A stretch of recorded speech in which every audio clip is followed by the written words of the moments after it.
Joe, qu'est-ce que tu manges encore comme cochonnerie? Qu'est-ce que le médecin t'a dit? Ah si, je m'en souviens très bien. Il m'a dit de ralentir sur le sel pour ne pas affoler mon cœur. Et donc? Voyons Edith, il n'y a pas beaucoup de sel dans les chips aux crevettes. La mauvaise foi, c'est bien toi qui l'as inventé, hein?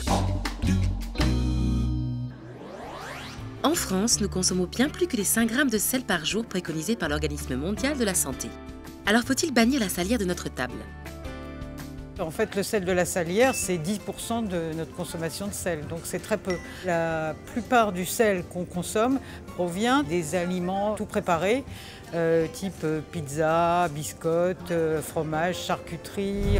Mais alors, comment connaître la teneur en sel de ces produits tout préparés? Il faut se fier aux étiquetages volontaires des industriels qui, en plus, ne sont pas toujours très clairs puisque souvent la teneur est indiquée en sodium et si vous avez 1 gramme de sodium, ça veut dire que vous avez 2,5 grammes de sel. Malgré les recommandations des autorités sanitaires, la teneur en sel des plats industriels a très peu diminué. Même si certains industriels ont fait des efforts.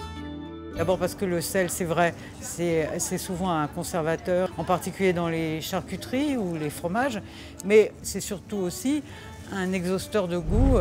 Pourtant, le sel a un véritable impact sur la santé. Beaucoup d'études l'ont prouvé que le sel, c'est l'ennemi de notre cœur et de nos artères, mais il est aussi à l'origine d'autres pathologies. Et le problème avec le sel, c'est que plus on en consomme, plus on a envie d'en consommer. C'est un peu comme une drogue, on le voit bien avec le paquet de cacahuètes qu'on commence et qu'on finit systématiquement.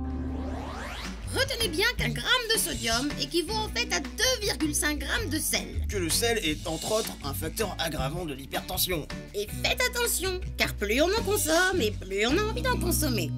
Mauvaise foi, je croyais que c'était de mon cœur qu'il fallait s'occuper. Et ça te fait rire en plus. Oh